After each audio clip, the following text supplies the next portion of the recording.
Hello, എല്ലാവർക്കും സുഖമാണോ? ഇന്ന് നമ്മൾക്ക് ഇവിടെ ഉണ്ടാക്കാൻ പോകുന്നത് ഒരു ജ്യൂസും അതേപോലെ തന്നെ മുട്ടയില്ലാത്ത ഒരു ഓംലേറ്റും കൂടിയാണ്.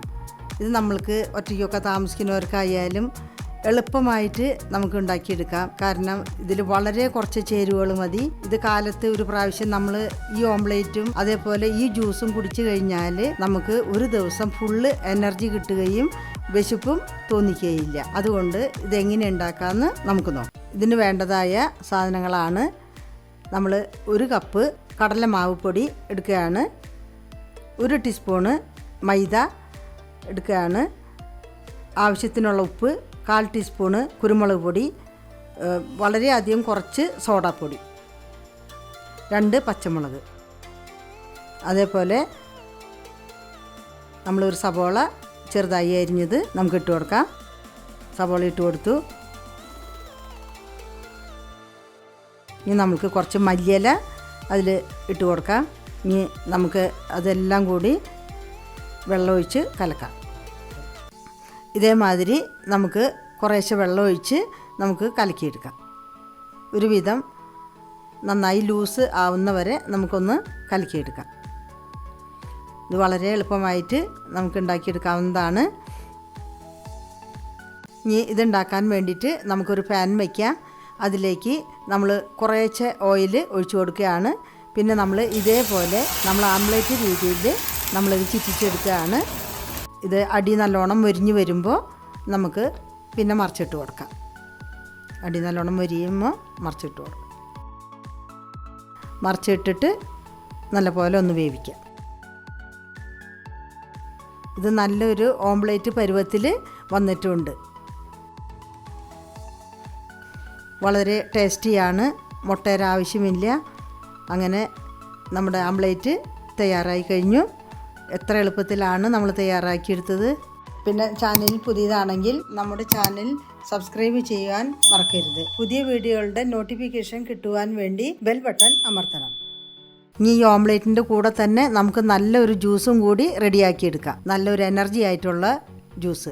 അതിന് വേണ്ടിയിട്ട് നമ്മൾ 1 ടീസ്പൂണ് ചിയ സീഡ് ഒരു ബൗളിലിട്ട് നമ്മൾക്ക് 1/2 കപ്പ് വെള്ളം ഒഴിച്ച് ഇതേപോലെ കുറച്ച് നേരം നന്നായിട്ടൊന്ന് അടിച്ചു കൊടുക്കാം. നന്നായിട്ടൊന്ന് അടിച്ചു കൊടുത്ത് കഴിയുമ്പോൾ നമുക്ക് നല്ലൊരു കൊഴുപ്പായി കിട്ടും. അതൊരു 10 മിനിറ്റ് നേരം നമ്മൾക്ക് ഇതേമാതിരി കലക്കി വെക്കാം. അപ്പോഴേക്കും നമ്മുടെ റായി പൊടി നമുക്ക് കുറുക്കിയെടുക്കാം.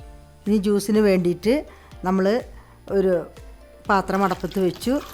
1 ടീസ്പൂണ് റായിപ്പൊടി ഇട്ട് കൊടുത്തു. 1 കപ്പ് വെള്ളം ഒഴിച്ച് ഇതേമാതിരി നമ്മൾ തീ കത്തിച്ച് ചെറിയ തീയിൽ വെച്ച് ഇതേമാതിരി നന്നായിട്ടൊന്ന് ഇളക്കി ഇതിനെ കുറുക്കിയെടുക്കാം. നന്നായിട്ട് ഇളക്കി കൊടുക്കാം. നന്നായിട്ട് കുറുക്കിയെടുക്കാം. ഇതേമാതിരി ഇളക്കി കൊടുക്കാം. അടി പിടിക്കേണ്ട. പെട്ടെന്ന് തന്നെ നമ്മുടെ ഈ റായി കുറുക്ക് റെഡിയായി കഴിയും. ഇതേ പരുവത്തിൽ നമ്മൾ കുറുക്കിയെടുക്കണം. നന്നായി വന്നിട്ടുണ്ട്. ഇനി നമ്മൾക്കിത് തണുക്കാൻ വേണ്ടിയിട്ട് മാറ്റി വയ്ക്കാം. ഇനി ഈ ജ്യൂസ് അടിച്ചെടുക്കാൻ വേണ്ടിയിട്ട് 3 ഈന്തപ്പഴമാണ് ഞാൻ ഇട്ട് കൊടുത്തിരിക്കുന്നത്, കുരുല്ലാണ്ട്. 8 ബദാമും കൂടി ഇട്ട് കൊടുത്തിട്ടുണ്ട്. ഇനി നമ്മൾ കുറുക്കി വെച്ച റായിപ്പൊടി നമ്മൾക്ക് ഇതിലേക്ക് ചേർത്ത് കൊടുക്കാം.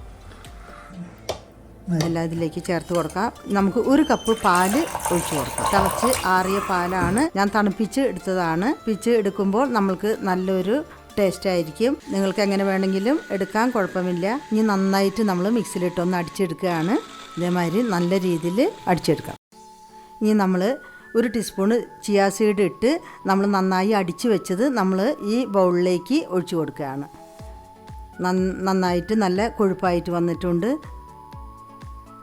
ഇനി നമ്മൾ അടിച്ചു വെച്ചിരിക്കുന്ന നമ്മുടെ റാഗി ജ്യൂസ് ഇതിലേക്ക് നമ്മൾ ഒഴിച്ചു കൊടുക്കുകയാണ്.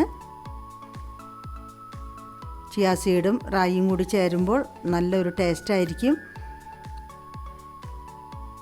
ഇതേമാതിരി നമുക്കൊരു ജ്യൂസ് മാതിരി എടുക്കാം. നമുക്ക് നാട്ടിലെ ചൂടൊക്കെ അല്ലേ, ഒരു വെള്ളം ദാഹത്തിനും എല്ലാത്തിനും വളരെ നല്ലതാണ്. ഇനി കുറച്ച് ബദാം അരിഞ്ഞത് നമുക്കൊന്ന് ഗാർണിഷ് ചെയ്ത് കൊടുക്കാം.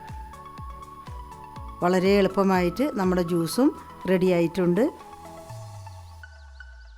ഈ റെസിപ്പി നിങ്ങൾക്ക് ഇഷ്ടപ്പെട്ടെങ്കിൽ കമൻറ്റ് ചെയ്യാൻ മറക്കരുത്. ഇതുവരെ നമ്മുടെ ബ്രേക്ക്ഫാസ്റ്റുകൾ കണ്ടിട്ടില്ലെങ്കിൽ ലിങ്ക് കൊടുത്തിട്ടുണ്ട്, നിങ്ങൾക്ക് കാണാവുന്നതാണ്.